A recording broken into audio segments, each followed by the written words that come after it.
Very pleased, though, to welcome to the show Marcus Roberts from the Maxim Institute. Marcus, kia ora. Thank you so much for your time today. Kia ora, Andrew. Thanks for having me. Now, this conversation talking about protests, but not protests in the sort of banner-waving type of protests with megaphone in hand or even painting over rainbows type of protests. But when accusations are made against you, the attitude, which seems to be pretty common politically, just to say, no, I'm not, and then double down on that when evidence is produced. Now, a recent example of this with the Chinese embassy and accusations of some dark deeds done on New Zealand soil. And despite there being some pretty compelling evidence, they're saying, oh, no, that wasn't us at all. How very dare you say that? And we kind of go, okay, sorry we asked because there's an important trade deal in the way. I mean, that's the dance of international relations. But I suppose it asks the broader question of when we accuse people of something, of course their response is usually going to be denial, even if it's obviously true, right? Well, that might be the cynic's view, Andrew. So this was coming out of the announcement, which is fairly rare in New Zealand, at least, that we had been subject to a hacking and state-sponsored hacking, in fact. So not just people in their parents' bedroom, but that the Chinese government had been hacking New Zealand companies, but also New Zealand parliamentary databases. And this, as I say, is quite rare. We don't usually come out and say this sort of stuff publicly. And the denial from the Chinese embassy here was very forthright, saying, it was groundless. These were irresponsible accusations. We have never, nor will we in the future, interfere with the internal affairs of another country. And so that was very strong, but it was also highly unlikely. There's countless examples around the world where the Chinese government has done exactly that. And so you take this base denial, this absolute denial, and you just disregard it. And so the concern is, well, not the concern, but the observation is that if you have this over-the-top denial in ways that are quite easily refuted, in the opinion piece we've done, we've got just 3 examples where the Chinese have done exactly that, interfered in other countries, and we didn't go looking very hard. Then people just disregard what you say. And so that's a lesson to be learned. Maybe the Chinese government's not going to learn it, but a lesson for our politicians back home, I think. Is there some cultural stuff happening here? And look, I don't want to be the European guy making generalizations about somebody else's culture I don't really understand, but I've heard it said, at least, that relationship and honor and trust are very important values from a Chinese cultural point of view. So even the accusation causes damage relationally. There's a saving face type thing. If I can give a perhaps more of a Kiwi vernacular example of this, you've got a mate and he's always making up stories which are just obviously not true. You're telling stories and he's got another story which is better than yours, and obviously he's freeballing it. He's just making up stuff because he wants to be part of the conversation. But he's a mate. You love this guy. You like hanging out with him. It's just a quirk of his personality. So you turn a blind eye for the sake of the relationship, because at the end of the day, what does it really matter? Is that the space we're in, except the stakes are a bit higher because we're talking international espionage? Is this the general principle, do you think? Yeah.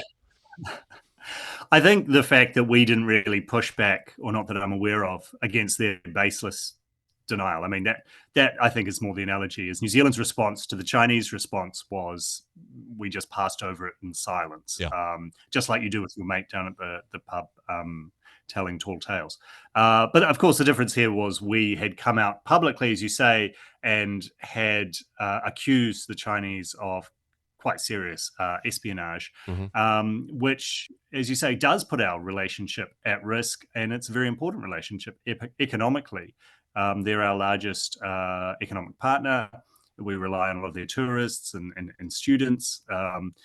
We sell them a lot of stuff. And so, yeah, this put this all at risk. And I think that's probably why we've just said nothing since then. We came out, we made a statement. We didn't put any sanctions on any particular individuals like the US and the UK did at the same time. It was all part of the same accusations around hacking around the world. Yeah. We didn't do that. We like that relationship. And sure, part of it might be we recognize the cultural aspects of, as you say, of face saving. But also, I think the Chinese Communist Party, it's not going to admit that it's wrong or it's done something wrong. It's part of the, they're the all powerful. They've got to keep their political face, if nothing else. Yeah. What adds to it in some ways is the fact that it's perhaps water under the bridge. This is something which happened in the past.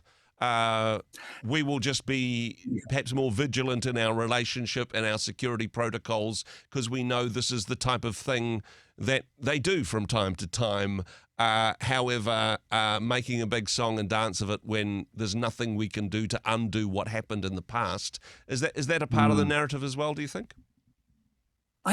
It's an interesting one, the timing, because as you say, we announced it this year and it happened 3 or 4 years ago when under the previous government. Part of it, I think, was probably getting ducks in a row. Yeah. So you make sure you are actually confident. It's a big accusation, so you don't want to be making it without all the evidence. Also, I think the US and the UK were coming out, so we, as part of our relationship with them, we were also supporting them and saying this happened to us as well. Yeah. And hopefully, I think part of it is saying to the Chinese, "Hey, we know you're doing this. Don't do it again, or we're going to." Well, I suppose what are we going to do? That's the question. But hopefully, internally, we are putting up better cyber defenses. That has been the interesting thing that I didn't really see reported. Did anyone ask our Prime Minister, well, are we protected now? Yeah. Will this happen again? Can we stop this happening again? Mm-hmm. And so that, I think, is an interesting angle that hasn't really been explored. And so you'd hope that behind the scenes that's happening, because otherwise we're speaking loudly or making accusations loudly and carrying no stick at all, which is not what Teddy Roosevelt encouraged us to do. Exactly. And hey, to be fair, if we weren't part of Five Eyes, maybe we wouldn't have even known that this was something which happened in our own country. And maybe we wouldn't have been a target. As well. Exactly. I mean, there is perhaps an advantage for us not pushing back as harsh. Of course, we're not the big trade player that the US and the UK have, but we can kind of be the nice guy at the bottom of the South Pacific. Yeah, we kind of know what you did, but we're not going to make too much of a fuss of it because we want to sell more goods to China than Australia does this year. Because that's in our best interests. There's a little bit of turning a blind eye when there's some vested interests involved, do you think? Yeah, I think so. It's a hard balance to tread here because New Zealand's also interested in international relations where people don't spy on each other's parliaments. And so we have an interest in, as you say, calling it out when it happens, but not making such a big fuss of it that the Chinese stop buying our milk products like they did to the Australians. When the Australians demanded an investigation into the Wuhan lab leak. Mm-hmm. And China said, well, we're not going to buy your lobster, we're not going to buy your wine, we're not buying your coal. And that continued for a couple of years. You can imagine the hit to the New Zealand economy. It was bad enough for Australia, but for New Zealand, it'll be proportionally much worse. And actually, so it is a balance, but we also don't want the Chinese... Exactly. And it's a competitive market. So if they're buying our crayfish and our wine instead of the Australian stuff, then I mean, yes, they're our allies and our closest neighbour, but it's still a win, right? There's a little bit of that happening.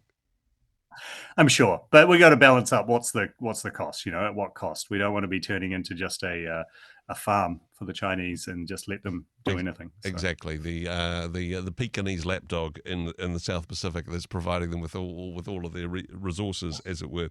I mean, this is a principle of international politics, but I mean this kind of applies generally to the way in which things are reported in the media. That it's only going to make a headline if people are shocked and appalled. It's only going to make it a headline if the accusations are made and there's count of accusations. You've got to turn up the heat if you want to, I suppose, get the space in the headline as part of the news cycle.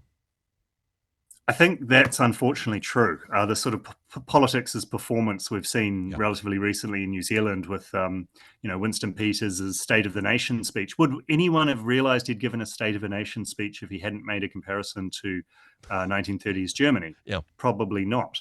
But that's a two-edged sword, because he then came out and complained in press releases that the media wasn't covering the point of his comparison, which was claims by the Te Pāti Māori about genetic superiority of Māori. And he said, well, that's what I was complaining about. No one talks about that. And so it's a two-edged sword, because you say, well, you need the cut through with these outlandish or over-the-top statements. But on the other hand, if all is reported as your over-the-top statement, then your actual underlying point, the reason for using hyperbole is to bring effect to something. But if the thing that you're trying to give effect to isn't reported, then are you any better off than just not being reported at all?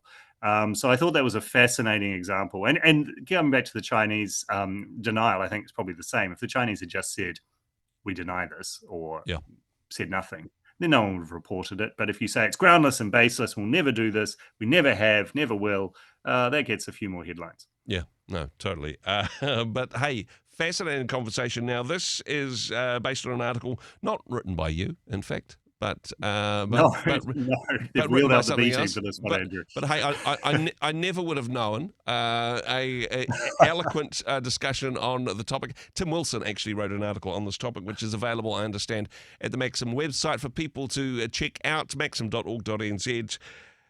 Thank you so much, Marcus, for your discussion on this topic. Thanks for joining us. Hey, thanks so much, Andrew. See you.